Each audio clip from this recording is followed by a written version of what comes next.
At the beginning of episode 4, we see Mary holding Shin, and their sibling love is so overwhelming that Rose is already losing her mind over it. We learn that after sharing their feelings with each other that evening, Mary has been clinging to Shin like this. Now in the present, Shin says, "Sis, it would be better if you moved a little away because I need to do my experiment." Mary says, crying, "So am I coming in your way?" Shin says, "It's not like that, but this is a magical experiment and it could be quite dangerous." In the next scene, we see Shin training. Using gathered magic, he can now create much larger magical balls. But this doesn't mean his magical energy has increased. Rather, his grip over his magic has become much stronger. As he increases the size of his magical energy, it becomes thinner. So now Shin tries making it smaller and smaller. He then shoots the magical energy directly in one direction using a flame picker. The item Shin is using here he calls a gas flare. He comes close to the lightning ore and shoots a small magical energy ball toward it. But the moment it contacts the lightning ore, the small magic ball gets destroyed because the magical energy Shin released was far less than what the lightning ore could handle. Researching these details carefully, Shin has also learned to change the shape of magical energy.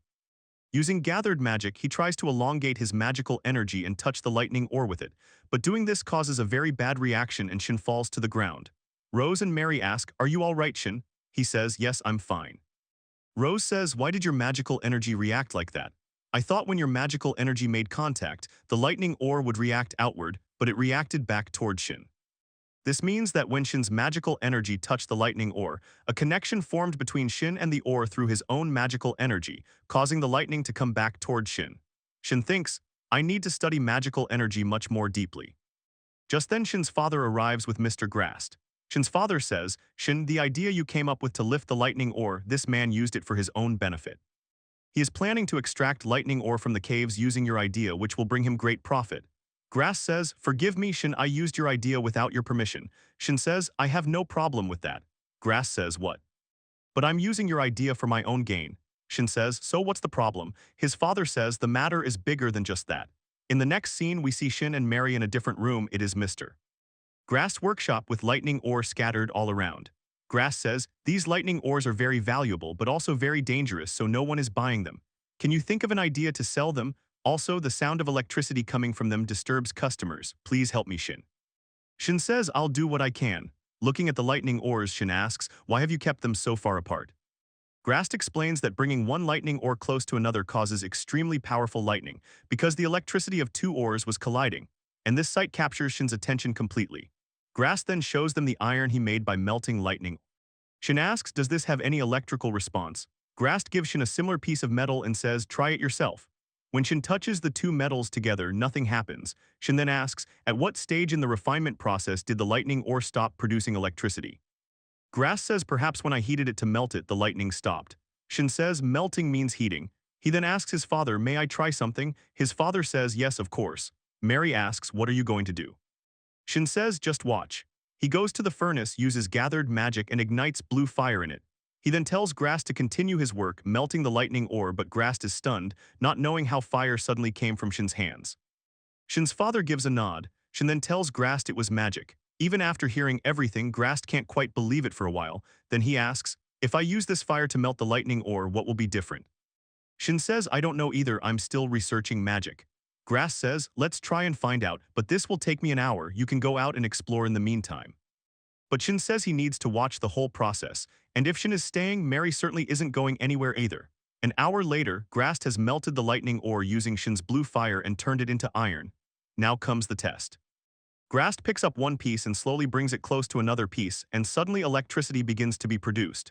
Mary says, "Wow, Shin, you did it." Shin's parents also praise him. Shin gives this iron the name Iron Lightning. With Shin's father's help, Grast then starts making many more pieces of iron lightning. We learn that Mr. Grast worked continuously for 3 straight days without sleeping, and at last he has done it, though he's absolutely exhausted. Shin now presents the products. First is an extraordinary item that will provide light in the dark, the lightning lamp. Opening its lid causes it to light up like this. Unlike an ordinary lantern, you don't need to keep filling it with oil. And second is the lightning striker, with which you can very easily start a fire. Seeing Shin's cleverness, his mother says, "My son is so brilliant." His father says, "Yes, I'm proud of my son." Mary says, "I knew from the start how amazing Shin is." But then Grass says, "Shin, you truly are remarkable, and of course you had to be. After all, you are." But before he can say anything more, Shin's father signals him to stay quiet. Grass quickly says, "Oh sorry, I was just rambling." Shin's mother says work is done, why don't we have lunch? But Shin notices something strange. What was Grast about to say? After all, I am what? They ride the horse carriage back with Grast bidding them farewell. I'm grateful to you, Shin. If you ever need help, just call me. Shin realizes that while they were making the lightning strikers and lamps, he saw a new possibility involving lightning ore. I want to make something new with it.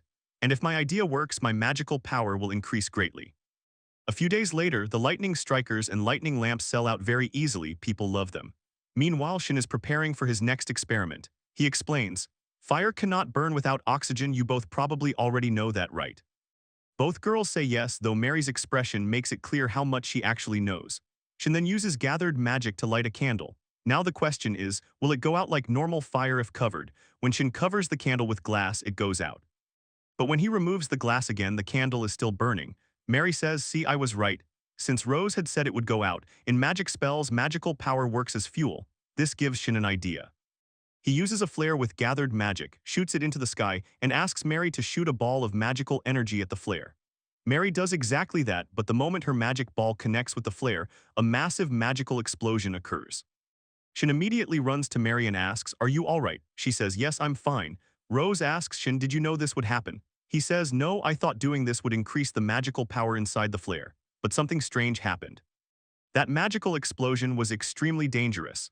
But then suddenly many pieces fall into place in Shin's mind: electrical discharge, electrical current.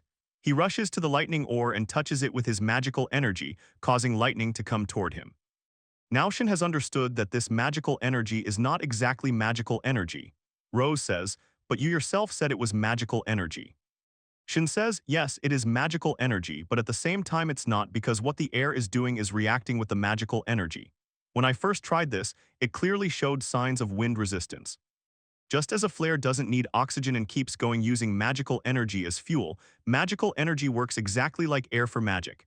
And when Mary's light ball, her magical energy, connected with my fireball, a physical substance, it produced that dangerous explosive reaction.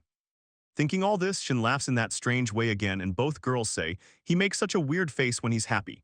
Now if different types of magic or magical energy are combined, it will be called compound magic. In the evening, we see Shin wearing special gloves that Mr. Grast made to order, highly resistant to fire and lightning. Using these gloves, Shin uses fire magic flare and shoots it into the sky, then tells Mary to fire a magic energy ball at it, and when they connect, another massive explosion occurs. Shin's parents and Grast are astonished. Shin does it again. Now comes the real test. Shin will use lightning magic. He concentrates and shoots lightning magic, and he does it. He has finally done it. Shin is overjoyed. The lightning magic, which he names Bolt, is complete. Mary comes and says, I'm so happy for you.